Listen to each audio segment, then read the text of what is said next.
billahi min syururi anfusina wa min sayyiati a'malina. May yahdihillahu fala mudilla lahu wa may yudlil fala hadiya lahu. Asyhadu an la ilaha illallah wa asyhadu anna Muhammadan abduhu wa rasuluhu la nabiyya ba'dah. Bapak Ibu, keluarga besar SDN Hajar Sati yang kami hormati, pertama-tama mari kita panjatkan puja dan puji syukur kepada Allah Subhanahu wa taala karena pada kesempatan siang hari ini kita bisa berkumpul dalam rangka saya berbagi pengalaman saya, apa yang saya rasakan dan apa yang saya ikuti kegiatan di Guru Penggerak yang sudah saya jalani selama 2 bulan ini. Mudah-mudahan apa yang saya sampaikan nanti bermanfaat untuk diri saya pribadi dan umumnya bermanfaat untuk panjenengan semua dan bermanfaat bagi lembaga SDN Hajar Satu. Amin Allahumma amin. Yang kedua kalinya selawat serta salam kita limpahkan kepada junjungan kita Nabi Agung Muhammad SAW, yang mana senantiasa kita semua mengharapkan syafaatnya di hari kiamat. Mudah-mudahan atas segala petunjuk yang telah sampai kepada kita diharapkan menjadi umat beliau dan akhirnya kita bisa kembali menghadap ke pangkuan Allah Subhanahu wa taala dengan keadaan husnul khotimah. Amin Allahumma. Bapak Ibu yang kami hormati, langsung saja ke materi atau pengalaman yang saya dapat selama saya mengikuti kegiatan Guru Penggerak, yang mana selama 2 bulan ini saya sudah mengikuti kegiatan pendidikan Guru Penggerak. Seperti apa yang bisa dilihat di layar, ini adalah berbagi pengalaman Guru Penggerak selama mengikuti kegiatan pada modul 1. Karena selama 2 bulan ini materi yang kami terima masih di tahap modul 1 dan kedepannya nanti ada 3 modul. Alhamdulillah ini kurang 2 modul. Berikutnya kegiatan di PGB atau pendidikan Guru Penggerak yang pertama ada lokakarya. Kemarin di awal saat pembukaan kita mengikuti kegiatan loka 0, kegiatannya seperti ini. Kemarin masih di loka 2 ya. Selain lokakarya ada juga kegiatan kita yaitu pendampingan individu, yang mana dari pengajar praktek datang ke lembaga mendampingi saya seperti yang kita lakukan kemarin, diskusi dalam pembuatan visi kemarin ya. Visi dan misi. Ya, diskusi kemarin. Yang berikutnya juga ada kegiatan yang namanya diskusi virtual komunikasi dan juga tugas MLS, yang ini mungkin yang kemarin ikut PPG Budina juga bisa mengalaminya. Tugasnya sangat lumayan ya, dan kegiatannya pun juga menyita waktu dan kegiatan lain. Nah, ini beberapa kegiatan yang kami lakukan. Selain itu kegiatan yang ada di MLS ini juga ada penyampaian modul, di mana modul 1 ini dibagi menjadi 4. Yang pertama ada refleksi filosofi Ki Hajar Dewantara, kemudian ada nilai dan peran Guru Penggerak yang kemarin kita lakukan diskusi bersama, dan juga ada visi Guru Penggerak, dan yang terakhir adalah budaya positif.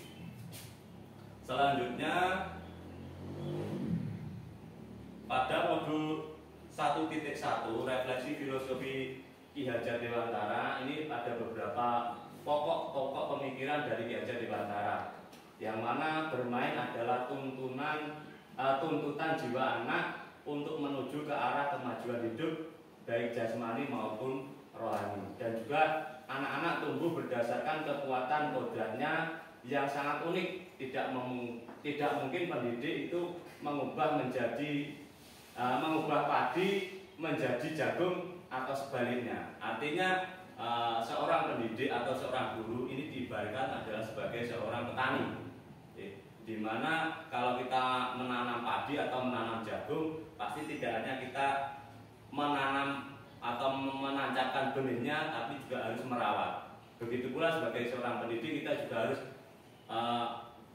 mendidik anak dan juga menuntunnya supaya anak itu bisa menerima ilmu apa yang kita sampaikan dan juga bisa mengamalkan dalam kehidupannya sehari-hari. Dan tidak kalah pentingnya dalam filosofi Ki Hajar Dewantara ini kita sering mengenal istilah ing ngarsa sung tulodo ing madya mangun karso tuturi handa ya. Di depan memberi teladan, di tengah memberi semangat, di belakang juga memberi dorongan. Dan istilah ini atau semboyan ini saya harapkan kita semua tidak hanya kita tanamkan dalam bangku sekolah saja, namun kita bisa menerapkannya dalam kehidupan sehari-hari, baik itu di lingkungan pendidikan sendiri maupun di lingkungan masyarakat, supaya kita juga menjadi contoh bagi anak-anak kita, bagi siswa-siswa kita memberikan contoh yang terbaik. Yang selanjutnya di modul 1.2 ini ada nilai dan peran dari guru penggerak itu sendiri. Dalam nilai guru penggerak ini ada 5. Di sini saya tampilkan. Yang pertama berpihak pada murid, yang kedua mandiri, yang ketiga kolaboratif, yang keempat ada reflektif, dan yang kelima ada inovatif. Selain itu, peran dari guru penggerak yang pertama menjadi pemimpin dalam pembelajaran, yang kedua mewujudkan kepemimpinan murid, yang ketiga mendorong kolaborasi, yang keempat menjadi coach bagi orang lain, dan yang terakhir adalah menggerakkan komunitas praktisi. Seperti kita kemarin mengadakan diskusi saat mengikuti pendampingan individu dari pengajar praktek. Yang berikutnya nilai dan peran guru penggerak juga kemarin kita menerima satu stimulus yang mana ada trapesium usia. Di sini saya gambarkan pengalaman saya atau sedikit cerita saya dalam trapesium usia. Saya masuk di pendidikan TK atau sekolah TK ini saya masuk umur 4 tahun. Kemudian sampai saya lulus sarjana atau selesai perguruan tinggi umur saya 34 tahun. Karena memang ada keterlambatan waktu saya melanjutkan pendidikan di S1. Kemudian sampai saat ini usia saya ada di tengah-tengah ini antara 34 sampai 36. Sampai 60. Saya berada di tengah-tengahnya. Ini usia saya saat ini. Dan yang setelah 60 berarti masuk pada usia pensiun. Ini gambar dari trapesium usia. Yang selanjutnya visi dari guru penggerak. Kemarin kita sudah melakukan prakarsa perubahan di mana berfokus pada visi, yaitu aspeknya berkarakter profil pelajar Pancasila. Di sini memberikan pelayanan bimbingan khusus menyenangkan pada seluruh warga sekolah ini yang kemarin saya angkat jadi visi saya saat menerapkan atau mempelajari modul 1.3 yang kemarin kita sempat diskusikan dan saya angkat visi ini saat Loka Karya 2 kemarin. Kemudian dalam visi guru penggerak kemarin kita juga pernah melakukan penyusunan prakarsa perubahan. Kemarin kita menggunakan kanvas Bagja. Dalam kanvas Bagja kita mengenal 5 aturan. Yang pertama kita buat pertanyaan terlebih dahulu, kemudian kita ambil pelajaran, dan yang ketiga gali mimpi, yang keempat jabarkan rencana, dan yang kelima atur eksekusi. Seperti kita pernah diskusi kemarin saat penyusunan visi, saat pendampingan dari pengajar praktek kemarin. Yang selanjutnya ini juga ada budaya positif. Ini di modul 1.4 atau modul yang terakhir. Yang kemarin terakhir kita melaksanakan Loka Karya 2. Ini disampaikan berkaitan dengan budaya positif.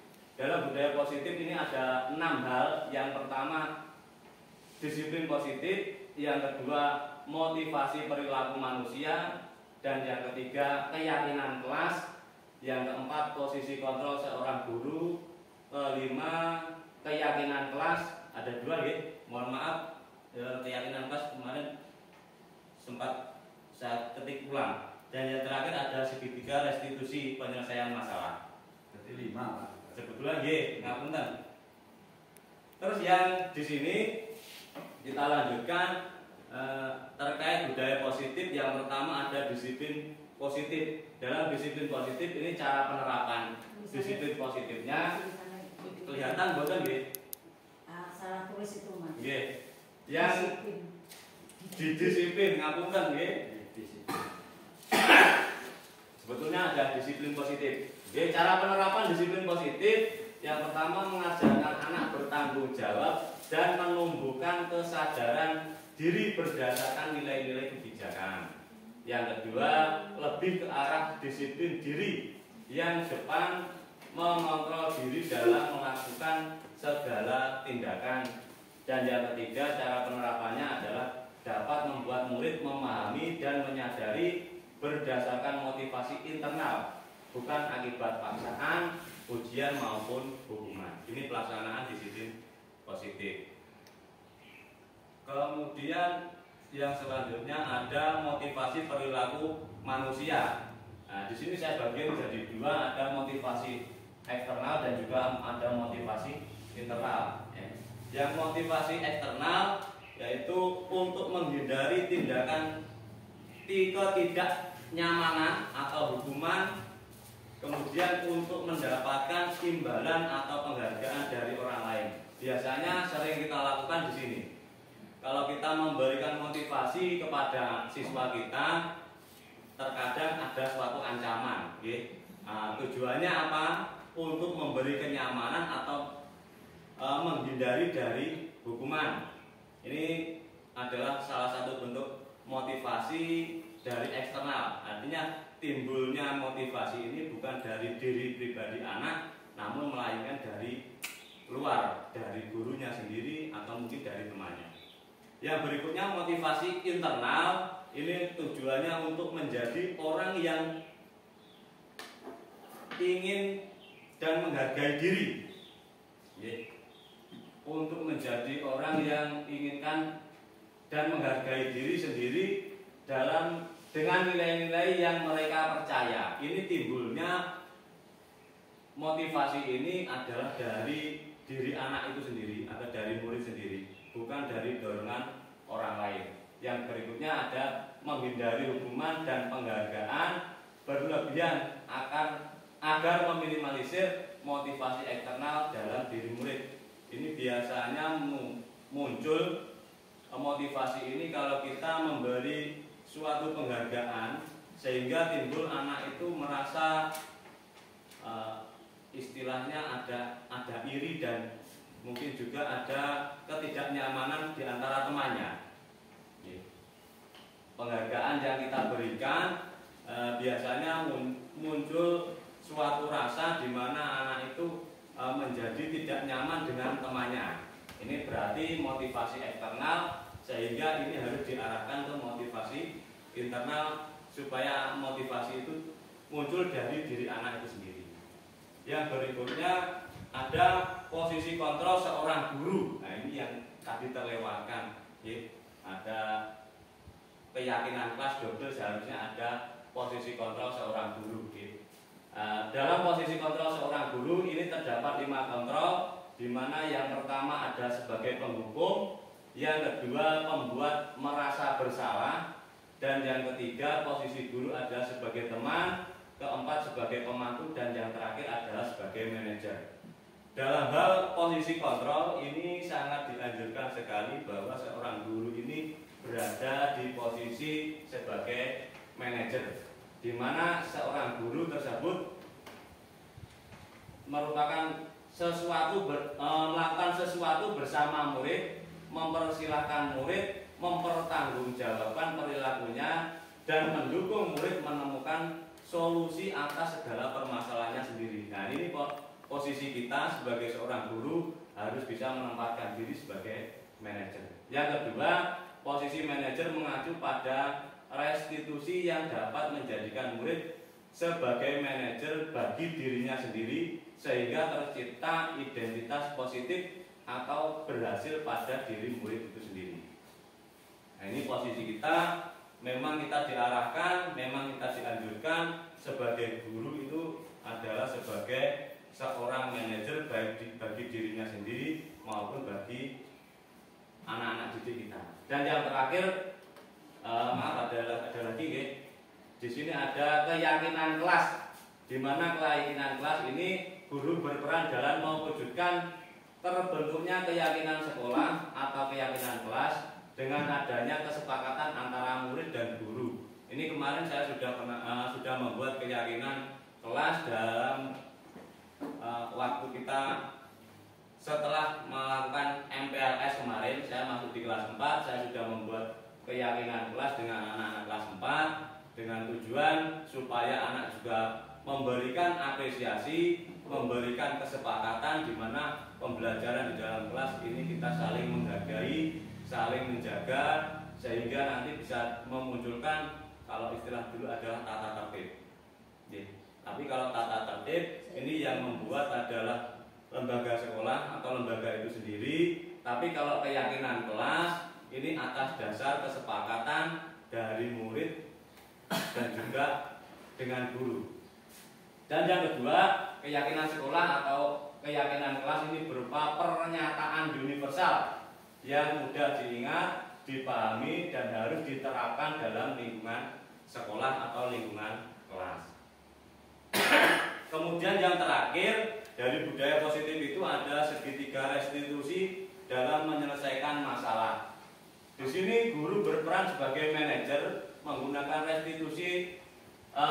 segitiga restitusi dalam penyelesaian masalah melalui 3 tahapan. Yang pertama, menstabilkan identitas, yang kedua, validasi tindakan yang salah, dan yang ketiga, menanyakan keyakinan. Dalam hal pelaksanaan segitiga restitusi ini bertujuan untuk menghasilkan murid yang mandiri dan bertanggung jawab, sehingga murid itu munculnya tanggung jawab itu atas dasar kemandiriannya, bukan karena paksaan dari gurunya, juga bukan paksaan dari teman-temannya.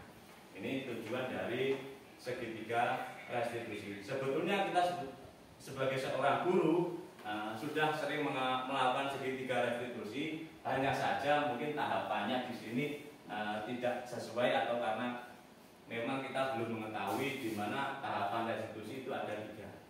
Demikian yang dapat saya sampaikan, apa yang sudah saya terima selama saya mengikuti pendidikan guru penggerak dalam modul 1.1. Mungkin sebelum kita akhiri atau sebelum kita selesaikan pertemuan ini, ada yang ingin ditanyakan atau disampaikan, atau ada yang ingin memberikan kritik dan saran kepada saya, mohon disampaikan, saya terima dengan senang hati. Mudah-mudahan nanti apa yang panjenengan usulkan atau panjenengan sampaikan kepada saya ini bisa meningkatkan motivasi saya dalam mengikuti segala kegiatan dan meningkatkan potensi saya sebagai seorang guru di lembaga SDN Ngada 1. Monggo Bapak Ibu, kalau ada yang ingin disampaikan, saya persilakan. Pak saya Pak, mohon penjelasan mengenai keyakinan guru tadi. Keyakinan kelas. Keyakinan kelas ya. Oke, baik Pak Wijan ya. Terkait keyakinan kelas ini kita awali di mana keyakinan kelas itu saat kita pertama kali masuk di dalam kelas atau sebelum kita melakukan pembelajaran. Tujuannya apa? Supaya kita ada kesepakatan antara guru dengan murid. Saat kita melakukan pembelajaran, murid itu kalau kita menyampaikan materi atau menerangkan, menjelaskan, supaya muridnya Paham. fokus dengan apa yang kita sampaikan. Mungkin yang pertama, kalau saya kemarin di kelas 4, yang pertama saya menyarankan atau mengusulkan sebelum pembelajaran dan sesudah pembelajaran ini kita berdoa menurut agama dan keyakinan masing-masing.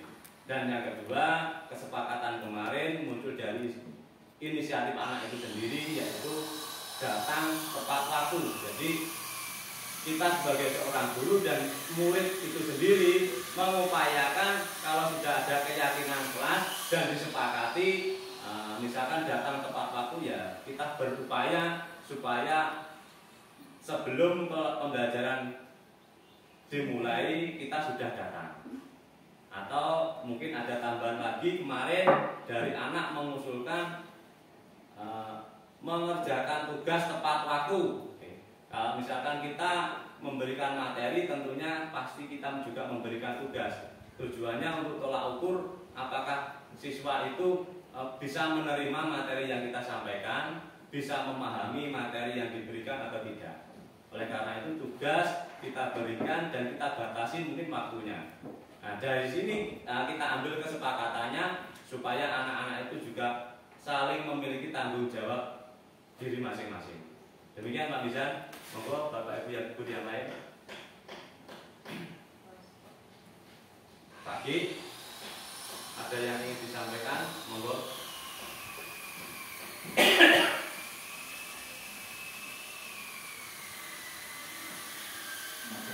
Untuk pertanyaan dari Pak Fitri ya, bagaimana cara melaksanakan atau menerapkan segitiga restitusi?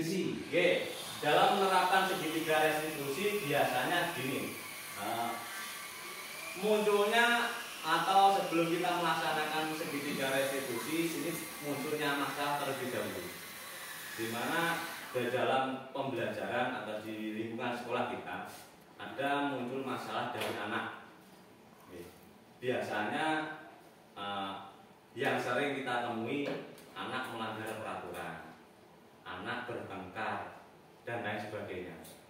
Nah, bagaimana pelaksanaan segitiga restitusi? Ini kita bisa memanggil anak tersebut yang memiliki masalah, kita bisa menghadirkan dulu ke ruang guru, atau kita bisa menemuinya di mana dia berada. Mungkin kalau anaknya bermasalah karena tidak terlalu sering absen, sering tidak masuk, kita bisa datang ke rumahnya. Dari situ kita bisa berkomunikasi dengan pihak keluarga, kita menanyakan atau menstabilkan identitas terlebih dahulu, mengapa anak itu melakukan suatu kesalahan itu. Oke. Mungkin dari komunikasi yang baik ini akan memunculkan gambaran-gambaran, mungkin alasan kenapa anak itu melakukan pelanggaran, kenapa anak tidak menaati peraturan. Nah, dari sini kalau kita sudah mengetahui persoalannya, kita juga tahu masalahnya, maka kita akan memvalidasi tindakan yang salah. Salahnya anak ini di mana? Setelah kita tanyakan atau kita beritahu, anak pasti membuat kesimpulan. Belum diberikan mati. Oke. Bisa terekam Mas Tiga ya. Kalau kita sudah mengetahui alasannya kenapa anak itu melakukan kesalahan, maka yang terakhir adalah menanyakan keyakinan. Dalam hal menanyakan keyakinan, biasanya kita beri umpan dulu. Kira-kira bagaimana anak itu bisa merubah kesalahannya atau memperbaiki kesalahannya. Mungkin dengan anak itu memberikan suatu gagasan. Kalau sudah melakukan kesalahan, yang pertama pasti minta maaf. Yang kedua, upaya anak itu bagaimana biar dia muncul sendiri. Tidak kita memberikan tekanan, karena kita memberikan motivasi adalah kita memberikan motivasi supaya anak itu munculnya dari internal bukan eksternal. Kalau kita memberikan motivasi secara eksternal, mungkin itu tadi munculnya adalah penghargaan yang berupa hukuman, ancaman dan lain sebagainya. Seperti itu Pak G. Bisa dimengerti G. Dan yang terakhir sebelum kita akhiri, mohon maaf karena situasi lingkungan kita sedang ada pembangunan, mungkin suara kita juga terganggu, aktivitas kita juga terganggu, pembelajaran kita juga terganggu selama pembangunan, dan mudah-mudahan pembangunan ini nanti bisa bermanfaat untuk lembaga kita, bermanfaat untuk pembelajaran kita di SDN Angkat 1. Oleh karena itu saya pribadi mohon maaf apa yang saya sampaikan ini keterbatasan waktu karena situasi, jadi mohon maaf sekali. Dan yang terakhir saya berpesan kepada panjenengan semua, Bapak Ibu guru kelas khususnya, mari sebelum kita nanti melakukan pembelajaran kita membuat kesepakatan kelas, di mana supaya anak dan guru nanti terjadi interaksi, terjadi kesepakatan, guru menyampaikan materi, anak bisa menerima dan memahami, dan guru memberikan suatu tugas ini sebagai tolak ukur apakah anak itu sudah menerima materi secara maksimal atau belum, dan kita memberikan tugas juga sebagai tolak ukur untuk kita di mana apa yang kita sampaikan kira-kira sudah bisa diterima oleh peserta didik kita. Jadi keyakinan kelas kita laksanakan terlebih dahulu, kita buat terlebih dahulu supaya kita sama-sama saling ada kesepakatan di dalam kelas sebelum kita memulai pembelajaran. Demikian yang dapat saya sampaikan, kurang lebihnya saya mohon maaf. Mudah-mudahan apa yang saya sampaikan tadi, pengalaman yang sudah saya terima di pendidikan guru penggerak bisa saya tularkan kepada rekan-rekan sejawat, Bapak Ibu guru semuanya, dan bermanfaat untuk pendidikan di lembaga SDN Ngada. Kurang lebihnya mohon maaf. Wallahu muwaffiq ila aqwamit thoriq. Wassalamualaikum warahmatullahi wabarakatuh.